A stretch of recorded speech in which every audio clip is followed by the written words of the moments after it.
সুপ্রভাত বন্ধুরা। এখন আমি মধ্যপ্রদেশের জব্বলপুরে।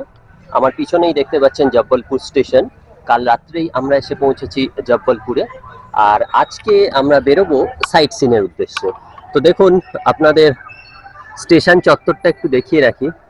খুবই সুন্দর সাজানো গোছানো এই স্টেশন। সামনেই একটি স্টিম ইঞ্জিন আছে। আর এই জায়গাটা আমি যেখানটা দাঁড়িয়ে আছি এখানটা হচ্ছে কার পার্কিং। এখান থেকে আপনারা গাড়ি পেয়ে যাবেন যদি সাইট সিন করতে চান, অথবা ওই সামনেটায় অটো স্ট্যান্ডও আছে। তো আপনারা অটো করে এখানে চারদিকটা একটু ঘুরে দেখতে পারেন। তো যাই হোক, আমি এখানে গাড়ি বুক করিনি, আমি এখানে একটা অটোর সাথে কথা বলে রেখেছি। তো অটো আসবে আর কিছুক্ষণ বাদে। আর আমরা ঘুরতে যাব আজকে জব্বলপুরের সাইট সিন। তো বন্ধুরা, চলুন আপনারাও পিঠে ব্যাগ নিয়ে নিন আর আমার সাথে বেরিয়ে চলুন জব্বলপুর ঘুরতে। তো আমাদের অটো এসে গেছে, আমরা এই অটো করেই এখন জব্বলপুরের সাইট সিনের উদ্দেশ্যে বেরোবো।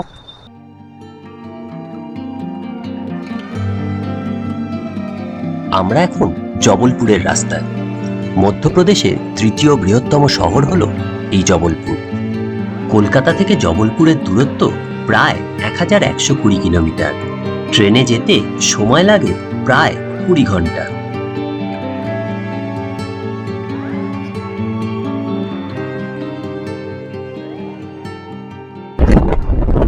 তো বন্ধুরা, আমরা সকালে ব্রেকফাস্ট করে বেরিয়ে পড়েছি জব্বলপুরের সাইট সিন দেখতে। তো আমার সাথেই আছে এই যার অটোতে আমি যাচ্ছি, সুরেশ জি। আপনার নাম সুরেশ জি, হ্যাঁ না? তো সুরেশ জির অটোতেই আজকে আমি যাব। তো আমরা এখন বেরিয়ে পড়েছি সকাল সকাল। ওয়েদারটাও খুব সুন্দর, কাল রাত্রিরে বৃষ্টি হয়েছিল। তো আজকে সকালে ওয়েদারটা খুব সুন্দর আছে আপাতত। জানি না এরপরে বৃষ্টি হবে কিনা। तो सुरेश जी, आप थोड़ा बोलिएगा कि पहले कहाँ जाएंगे हम लोग। हम पहले जा रहे हैं भेड़ाघाट के लिए। अच्छा, तो आज पूरा दिन में हम लोग क्या क्या देखेंगे। आप भेड़ाघाट जाएंगे। भेड़ाघाट में जो धुआंधार है, हाँ, धुआंधार फॉल्स। धुआंधार फॉल्स, रोपवे है। अच्छा 64 योगिनी का मंदिर है। अच्छा, और मार्बल रॉक अभी दिखेगा क्या। मार्बल रॉक अभी नहीं दिख पाएगा क्योंकि सब पानी की मात्रा ज्यादा हो जाने के कारण अच्छा अच्छा, मार्बल रॉक नहीं दिख ठीक पाएगा। है, ऊपर से हम लोग देख लेंगे जी मार्बल रॉक। तो ठीक है, अभी हम लोग सुरेश जी के साथ सफर कर रहे हैं। तो पहले हम लोग जाएंगे भेड़ाघाट। তো আমি মাঝে মাঝে আপনাদের বলে দেবো কোথায় কোথায় যাচ্ছি আমরা। তো মোটামুটি আমাদের জব্বলপুর রেলওয়ে স্টেশন থেকে ভেড়াঘাটের দূরত্ব প্রায় 20 থেকে 22 কিলোমিটার হবে। ऐसा ही है ना, 20 से 22 কিলোমিটার होगा। তো আমরা এখন এগিয়ে চলেছি ভেড়াঘাটের উদ্দেশ্যে। তো বন্ধুরা, আমরা এখন যাচ্ছি ধুয়াঁধার ফলস দেখতে, যেটা হচ্ছে ভেড়াঘাটে অবস্থিত। তো এই হলো ভেড়াঘাট যাওয়ার রাস্তা।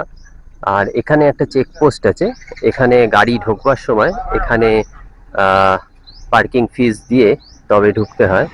তো আমার ড্রাইভার সাহেব এখন সেই কাউন্টারে গেছেন টাকাটা জমা করতে। পারমিট পেয়ে গেলেই আমরা বেরিয়ে যাব এই রাস্তা ধরে সোজা। আর এই জায়গাটা খুব সুন্দর, দেখুন চারদিকে জঙ্গল আর তার মাঝ দিয়েই রাস্তা, আর সেই রাস্তা ধরেই ছুটে চলেছে আমাদের অটো।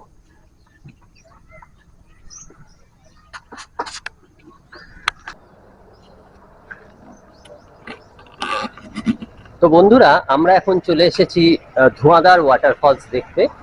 তো এই জায়গাটাই হচ্ছে, এই দেখুন লেখা আছে নর্মদা রোপওয়ে। তো এই রাস্তা দিয়েই আমাদের যেতে হবে। তো এখান থেকে আমরা হেঁটে যাব। এই রাস্তার দুধারে অনেক মার্বেলের জিনিসপত্র পাওয়া যাচ্ছে দেখলাম। তো চলুন আমরা পায়ে পায়ে এগিয়ে যাই ধোঁয়াদার ওয়াটারফলস দেখতে।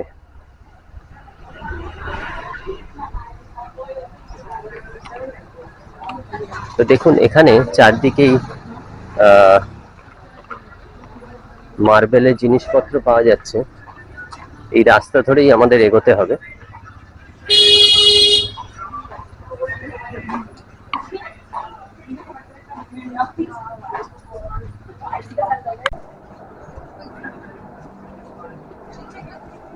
ঘড়ির কাঁটা বলছে এখন সময় সকাল 9:30।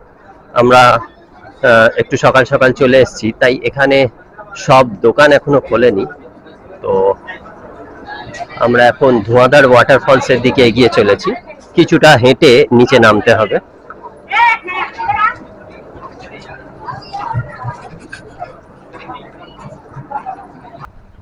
তো বন্ধুরা, আমরা সিঁড়ি দিয়ে নামতে নামতে অবশেষে চলে এসেছি ধোঁয়াধার ফলসের কাছাকাছি। তো এই দূরে দেখতে পাচ্ছেন, ওই দূরে হচ্ছে ধোঁয়াধার ফলস, আর এইগুলো হচ্ছে রোপওয়ে। এই রোপওয়ে করে এই ধোঁয়াধার ফলসের ওপর দিয়ে এই রোপওয়েটা যায়। তো আমরা এগিয়ে চলেছি সেদিকেই। আরো কিছুটা নামতে হবে আমাদের এই রাস্তা ধরে। এই যে দেখুন, আমার মাথার ওপর থেকেই রোপওয়ে যাচ্ছে।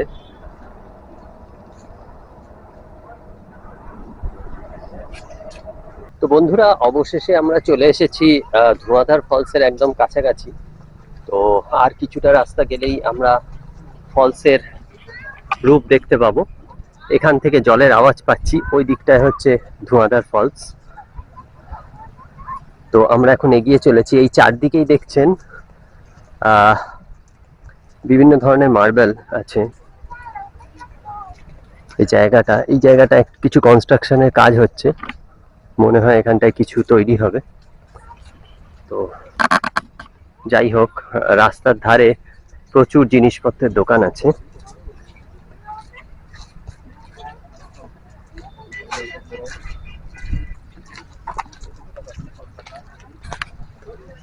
চলে এসেছি ধোঁয়াধার ফলসের একদম কাছে। আমার সামনেই দেখতে পাচ্ছি ধোঁয়াধার ফলস। দেখুন জলের কি আওয়াজ এখান থেকে শোনা যাচ্ছে। এই হলো নর্মদা নদী।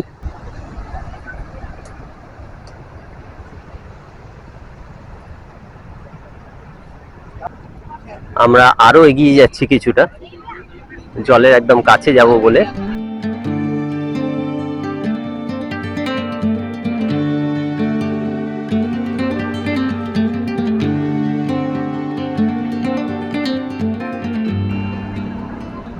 তো এই অবধি আমরা যেতে পারবো এখন নদীর পাড়ে।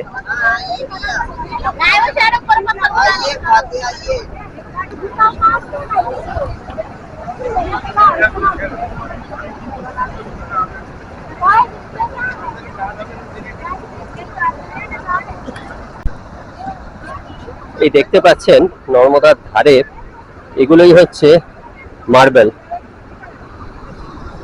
আর এই ভেড়াঘাট অঞ্চলেই নর্মদা নদীর দুধার ধরে যে মার্বেলগুলো আছে, প্রায় 8 কিলোমিটার রাস্তা ধরে এক গিরিখাতের সৃষ্টি হয়েছে। আর সেই গিরিখাতটাকেই বলা হয় মার্বেল রক্স। যদিও এখন সেই গিরিখাত দেখা যাবে না। তো আমি এই মার্বেলগুলোর ওপর দিয়ে একটু ওপরে উঠছি, যাতে আপনাদের ধোঁয়াধার ফলসের ভালো একটা ভিউ দেখাতে পারি। আর এই দেখুন, এই সামনেই হচ্ছে ধোঁয়াধার ফলস। নর্মদা নদীর ওপর প্রায় 30 মিটার ওপর থেকে আছড়ে পড়ছে জল, আর সেখানেই সৃষ্টি হয়েছে ধোঁয়াধার ফলস। আর এই জলের তীব্রতা এতটাই যে জলটা যেখানে পড়ে সেখানে ধোঁয়ার সৃষ্টি হয়। তাই এই জায়গার যে ফলস, এই ফলসের নাম হয়েছে ধোঁয়াধার ফলস। আর এই ধোঁয়াধার ফলসের ওপর দিয়েই রোপওয়ে চলছে, দেখতে পাচ্ছেন। তো আমরাও যাব। প্রথমে ফলসটা সামনে থেকে দেখে নিই, তারপর রোপওয়েতে উঠব।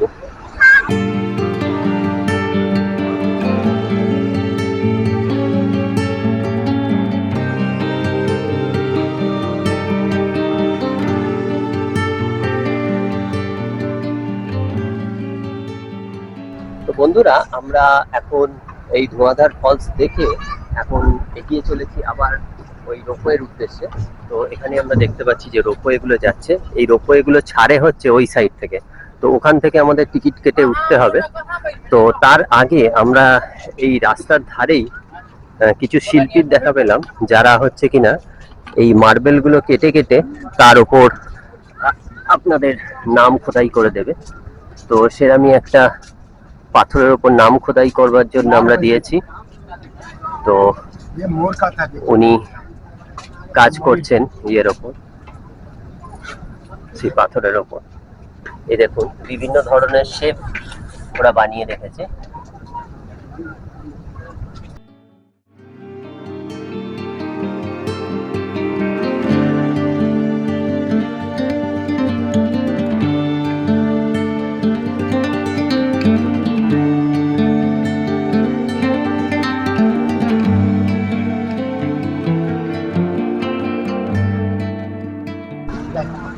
তৈরি হয়ে গেছে আমাদের এই পাথরটা। দেখুন উনি নাম লিখে খোদাই করে দিয়েছেন একদম। দে দিজিয়ে থোড়া পেপার মে। তো আপনারা এই ধোঁয়াধার ফলস দেখতে এলে এখানে আপনারা নিজেদের প্রিয়জনের সাথে নাম খোদাই করে বানাতে পারেন এগুলো। তো উনি এইটার জন্য 50 টাকা মাত্র পারিশ্রমিক নিয়েছেন। তো বন্ধুরা আমরা ধোঁয়াধার ফলস দেখে এলাম। এবার আমরা চলেছি নর্মদা রোপওয়ে। এই যে দেখতে পাচ্ছেন নর্মদা রোপওয়ে, ওই ধোঁয়াধার ফলস থেকে ওপরে যেই রোপওয়েটা দেখিয়েছিলাম ওই রোপওয়েটা করে আমরা ধোঁয়াধার ফলসের ওপর দিয়ে যাব। তো তার জন্য এখানে টিকিট কাটতে হবে আমাদের। তো এখানে টিকিট কাউন্টারের টাইমিং হচ্ছে 10:30 থেকে 6টা, আর পার হেড 2 ওয়ে রাইড হচ্ছে 145 টাকা পার হেড। আর বাচ্চাদের জন্য এটা ফ্রি রাইড আছে বিলো 3 ইয়ার্স। আর দুপুর 1:30 থেকে 2টো অবধি এদের লাঞ্চ ব্রেক থাকে, সেই সময় রোপওয়েটা বন্ধ থাকে। তো আমরা এখন টিকিট কাটছি, টিকিট কেটে পাড়ি দেবো রোপওয়ের দিকে।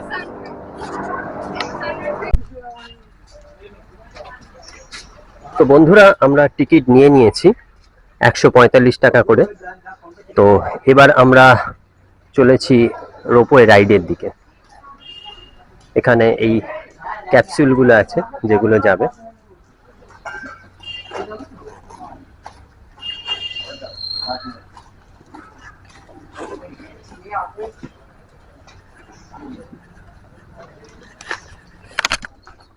বন্ধুরা আমরা এখন চলে এসেছি এই কেবিল কারের ভিতরে, এবং কেবিল কার স্টার্ট করে দিয়েছে। ওই জায়গা থেকে আমরা স্টার্ট করলাম। তো আমরা এখন যাচ্ছি ধোঁয়াধার ফলস দেখতে। দেখুন নিচে যেই জায়গাটা দিয়ে আমরা গেছিলাম সেই জায়গাটারই উপর দিয়ে আমরা যাচ্ছি এখন।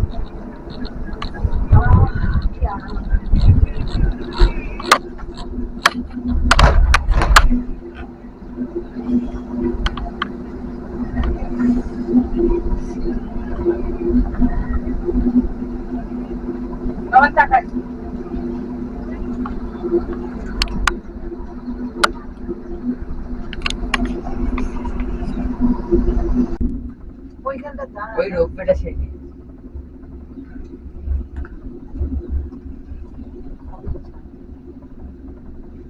এই দেখতে পাচ্ছেন এই জায়গাটাই হচ্ছে ধোঁয়াধার ফলস। যেহেতু এখন নর্মদা নদীতে জল ভরে আছে তো তাই এখানে বোঝা যাচ্ছে না ফলসটা ওই জায়গাটায়। এটা অ্যাকচুয়ালি 30 মিটার উপর থেকে জলটা পড়ছে নিচে। তো এখানে যেহেতু এখন জলটা বেশি তাই ফলসটা সেভাবে বোঝা যাচ্ছে না। তবে এই ভিউটা একমাত্র এই রোপওয়ে থেকেই দেখতে পাওয়া যায়। আর কানে জলের যে আওয়াজ আসছে সত্যি খুবই রোমাঞ্চকর। আর দেখুন সব পাড়ে দাঁড়িয়ে আছে, আমরাও প্রথমে ওই দিকটায় গেছিলাম।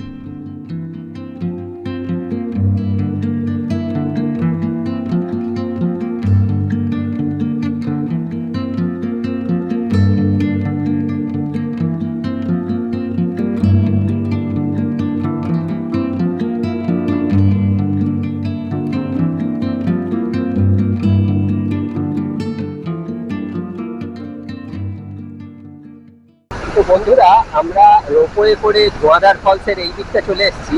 আর এখান থেকে ধোঁয়াধার ফলসের ছবিটা আপনাদের দেখাই একবার।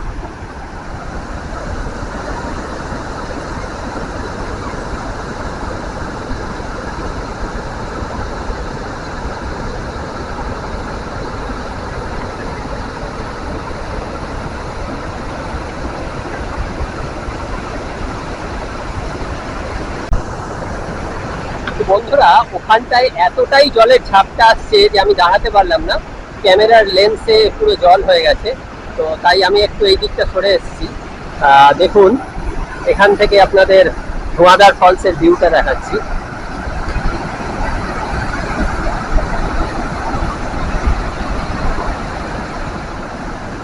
অসম্ভব সুন্দর ভিউ। বর্ষা সবে গেছে তাই নর্মদা নদ এখন জলে পরিপূর্ণ, আর সেই জল দেখুন এখানটায় একটা রেইনবো সৃষ্টি হয়েছে। আপনারা ক্যামেরার লেন্সে দেখতে পাচ্ছেন কিনা জানি না, আমি খালি চোখে দেখতে পাচ্ছি এই জায়গাটায় একটা রামধনু সৃষ্টি হয়েছে।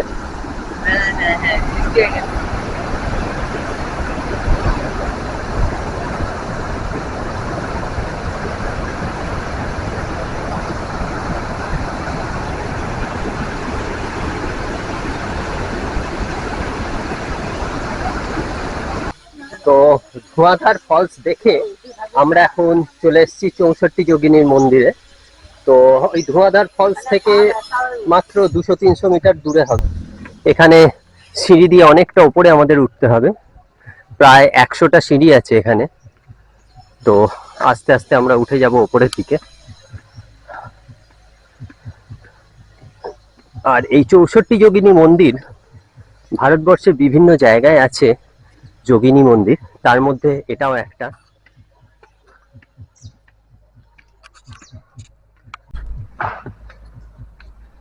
অবশেষে আমরা পৌঁছে গেছি মন্দির প্রাঙ্গণে। এই হলো লাস্ট সিঁড়ি, এই সামনেই হচ্ছে 64 যোগিনীর মন্দির।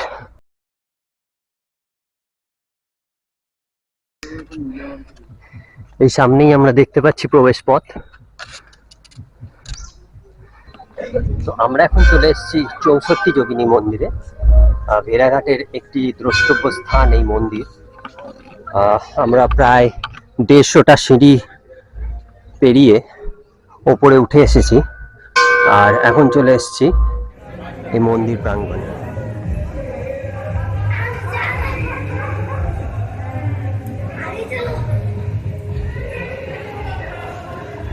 তো আমরা এখন 64 যোগিনী মন্দিরের ভিতরে আছি, আর এটা হচ্ছে প্রধান যে মন্দির। এখানে মহাদেব এবং মাতা পার্বতীর মূর্তি আছে, আর এই প্রত্যেকটি এই চক্রাকার যে বৃত্তটা আছে, এই বৃত্তের ব্যাসার্ধ প্রায় 125 ফুট। আর এইখানে দেখতে পাচ্ছেন প্রত্যেকটি প্রকোষ্ঠে মোট 64টি যোগিনীর মূর্তি আছে। এইভাবে আমরা দেখতে পাচ্ছি বিভিন্ন যোগিনীর মূর্তি, তবে কোনোটাই আর গোটা নেই, মানে কিছু কিছু অংশ রয়ে গেছে প্রত্যেকটি মূর্তির। তো সেভাবেই এই যোগিনী মূর্তিগুলি এখানে দাঁড়িয়ে রয়েছে বছরের পর বছর।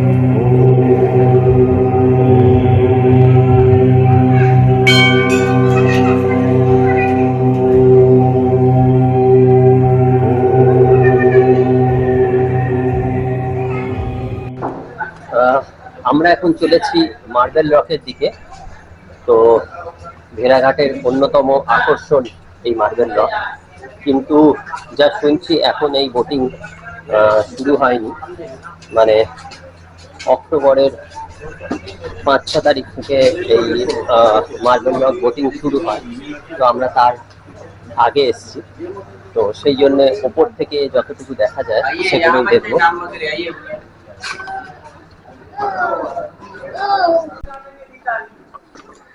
এই ঘাট থেকেই মার্বেল রকের বোটিং শুরু হয়, যদিও এখন বোটিং বন্ধ আছে। তো আমরা তবু নিচটা এলাম যতটুকু দেখাতে পারি আপনাদের, কারণ এই যে নর্মদার জল এখন অনেক বেশি, আর এই জল যখন কমে যায় তখন পাশে গিরিখাত সৃষ্টি হয়। তো সেই গিরিখাতের পাশের দেয়ালগুলো হচ্ছে সব মার্বেলে, তো সেটাই বোটিংয়ের মাধ্যমে দেখানো হয় পর্যটকদের। তো এখন আমরা সেই বোটিং করতে পারবো না। আপনারা যদি অক্টোবর মাসের পরে আসেন তাহলে এই বোটিং চড়তে পারবেন। আর এই ঘাট থেকে এই বোটিংটা শুরু হয়।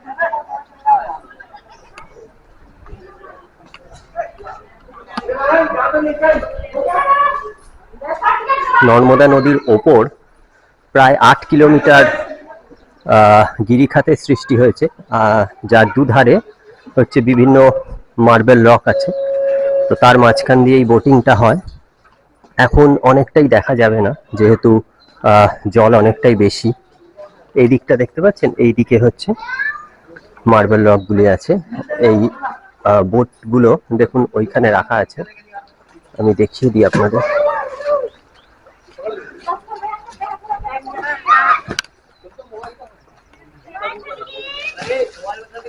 ওই যে দেখতে পাচ্ছেন, ওইদিকে বোটগুলো সব রাখা আছে। ওই বোটগুলো করেই বোটিং হয় এখানে।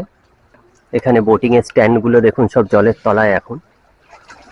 তো যখন জল কমবে, এখানে দেখুন সিটিং এরিয়া আছে, সেগুলো জলের তলায়। তো বেসিক্যালি এই জায়গাটা একটা চাতাল মতো আছে, এখান থেকে গিয়ে ওইখান থেকে বোটিংটা স্টার্ট হয়। আর কয়েকদিন পর থেকেই শুরু হবে এই বোটিং। আর ওই রাস্তা ধরে চলে যাবে বোটগুলো। আর ওই সাইডে ওগুলো হচ্ছে মার্বেল পাথর। এখানেও কিছু কিছু পাথর আমরা দেখতে পাচ্ছি। তবে আপনারা যদি গরমকালে আসেন বা শীতকালে আসেন, তাহলে এই বোটিংটা অবশ্যই করবেন। এটা জব্বলপুরের একটা প্রধান আকর্ষণ, এই মার্বেল রক। তো যাই হোক, এখন আমরা বোটিং করলাম না, বলা ভালো বোটিং এখন হচ্ছে না, তাই আবার ওপরে উঠে যাব, গিয়ে এগোবো পরবর্তী ডেস্টিনেশনের দিকে।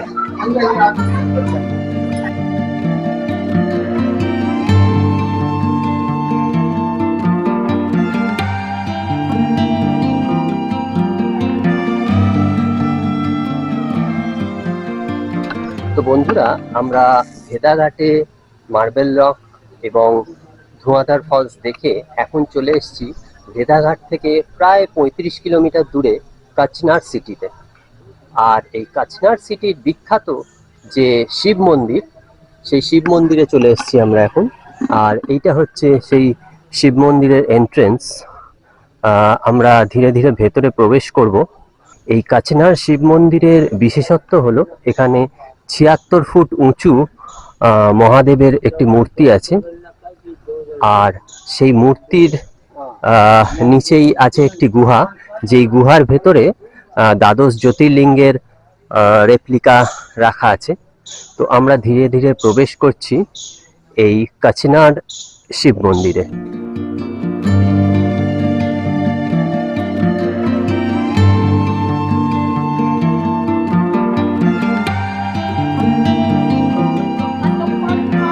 আর এই সামনেই হলো সেই 76 ফুট উঁচু মহাদেবের মূর্তি। দেখছেন এখন কিছু রিপেয়ারিং এর কাজ চলছে। এই সম্পূর্ণ মূর্তিটি মার্বেল দিয়ে তৈরি। আর এই শিব মূর্তির নিচ দিয়েই আছে একটি গুহা। তো চলুন আমরা পায়ে পায়ে সেই দিকে এগিয়ে যাই।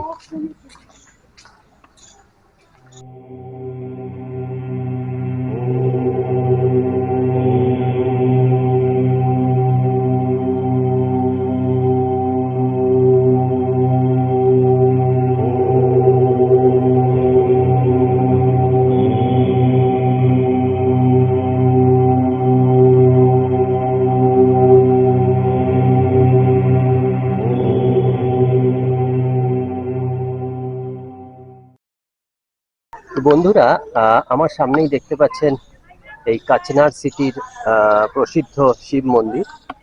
এই শিব মন্দিরের বিশেষত্ব হচ্ছে এই শিব মূর্তি, যা কিনা 76 ফুট উঁচু, বা বলা যায় প্রায় 23 মিটার লম্বা।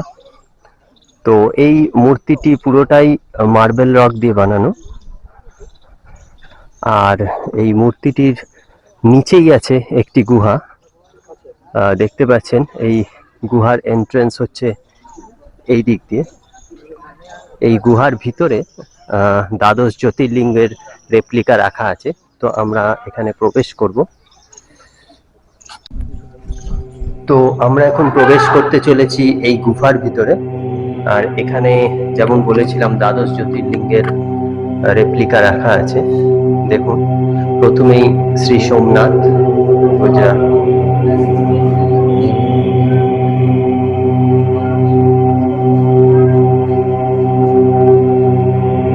শ্রী মল্লিকার্জুন, মহাকালেশ্বর,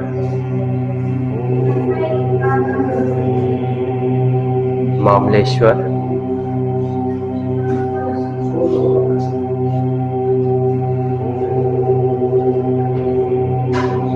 श्री बैजनाथ,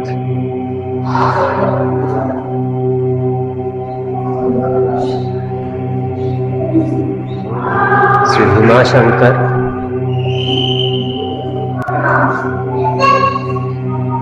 श्री रामेश्वर,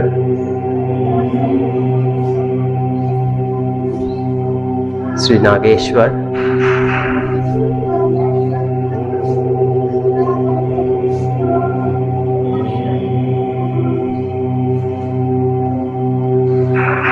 श्री विश्वनाथ,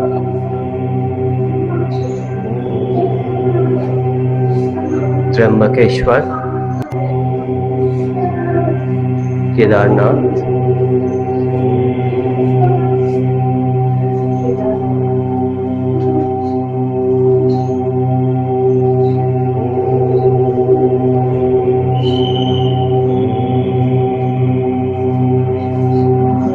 श्री घुष्मेश्वर,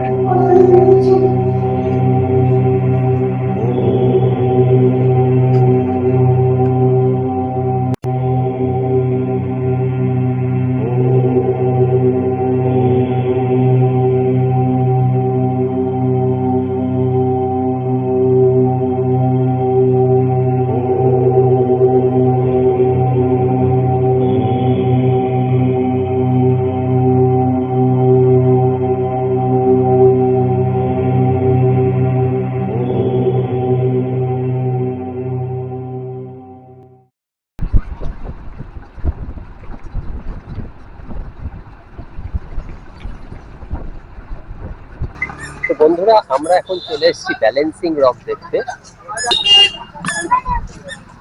দেখুন, এখানে বিভিন্ন ছোট বড় পাথর এদিকে ওদিকে ছড়িয়ে ছিটিয়ে আছে। তার মাঝেই একটি পাথর, ওই যে বছরের পর বছর এইভাবেই দাঁড়িয়ে আছে এই পাথরটি। নিচে একটুখানি অংশ লেগে আছে, আর বাকি পুরো পাথরটাই ওই অংশের ওপর ভর দিয়ে দাঁড়িয়ে আছে। তো চলুন আমরা কাছে এগিয়ে গিয়ে দেখি।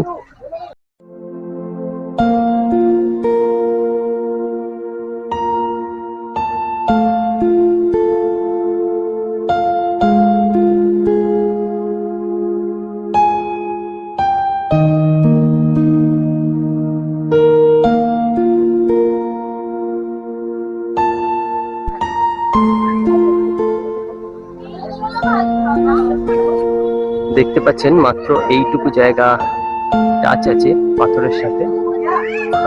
বলা হয় এই পাথরটি একটি বড় পাথর ছিল, তারপর ঝড় বৃষ্টিতে আস্তে আস্তে ক্ষয়ে ক্ষয়ে এইটুকু অংশ লেগে রয়েছে, আর বাকি অংশটা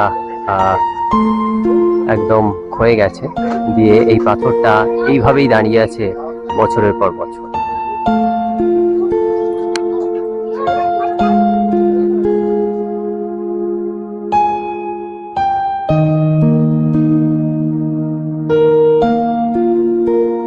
1997 সালে এখানে এক বিধ্বংসী ভূমিকম্প হয়, যার মাত্রা ছিল রিক্টার স্কেলে 6.5। কিন্তু সেই ভূমিকম্প এই পাথরটিকে এক চুলও নাড়াতে পারেনি। প্রকৃতির এক খামখেয়ালি নিদর্শন বলা যায় এই ব্যালেন্সিং রকটিকে।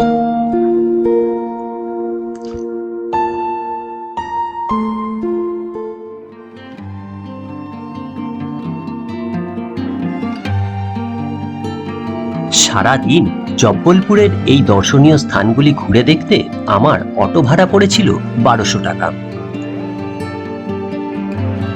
আপনাদের সুবিধার্থে ড্রাইভার দাদার ফোন নাম্বার দিয়ে দিলাম স্ক্রিনে।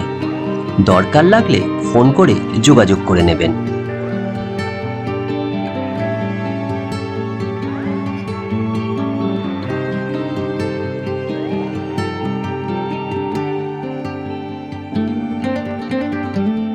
তো বন্ধুরা, আমার সাথে জব্বলপুর ঘুরে বেড়াতে কেমন লাগলো আপনাদের অবশ্যই কমেন্ট করে জানাবেন।